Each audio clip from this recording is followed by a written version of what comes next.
വലിയ ആരാധകവൃന്ദമുള്ള തമിഴ് താരങ്ങളിലൊരാളാണ് ചിയാന് വിക്രം. എന്നാൽ സമീപകാലത്ത് തന്റെ താരമൂല്യത്തിനൊപ്പമുള്ള വിജയങ്ങൾ നേടാൻ അദ്ദേഹത്തിന് സാധിച്ചിരുന്നില്ല. വിക്രം ഒരു പ്രധാന കഥാപാത്രത്തെ അവതരിപ്പിച്ച പൊന്നീന് സെൽവന് ഫ്രാഞ്ചൈസി വലിയ വിജയമായിരുന്നെങ്കിലും അദ്ദേഹം സോളോ ഹീറോ ആയ ചിത്രങ്ങളുടെ സ്ഥിതി അതായിരുന്നില്ല. എന്നാൽ അദ്ദേഹം നായകനായി ഏറ്റവുമൊടുവില് തിയേറ്ററുകളിലെത്തിയ വീര ധീര സൂരന് മികച്ച പ്രേക്ഷക പ്രതികരണങ്ങളാണ് ലഭിച്ചത്. ഇപ്പോഴിതാ ചിത്രത്തിന്റെ കളക്ഷന് ഔദ്യോഗികമായി ആദ്യമായി പ്രഖ്യാപിച്ചിരിക്കുകയാണ് നിർമ്മാതാക്കള്. പ്രേക്ഷകർക്ക് നന്ദി അറിയിച്ചുകൊണ്ടുള്ള വിക്രത്തിന്റെ വീഡിയോ സോഷ്യല് മീഡിയയില് ശ്രദ്ധ നേടുന്നുണ്ട്. പ്രതിസന്ധി ഘട്ടത്തിൽ തന്നെ ഏറ്റവും കൂടുതൽ സ്നേഹിക്കുന്ന ആരാധകർ നൽകിയ സ്നേഹം ഏറെ വലുതാണെന്ന് വീഡിയോയില് അദ്ദേഹം പറയുന്നുണ്ട്. കേരളത്തിൽ ലഭിച്ച സ്വീകാര്യതക്ക് നന്ദി അർപ്പിച്ച് അദ്ദേഹം ഇന്നലെ കോഴിക്കോട് നടന്ന സക്സസ് ഇവന്റിലും തിയേറ്റർ വിസിറ്റിലും പങ്കെടുത്തിരുന്നു.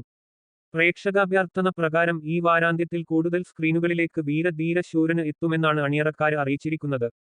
ചിയാൻ വിക്രമിനൊപ്പം എസ്. ജെ. സൂര്യ, സുരാജ് വെഞ്ഞാറമൂട്, തുഷാര വിജയൻ തുടങ്ങിയവരാണ് അഭിനയിച്ചിരിക്കുന്നത്. സുരാജിന്റെ തമിഴ് അരങ്ങേറ്റവുമാണ് ഇത്.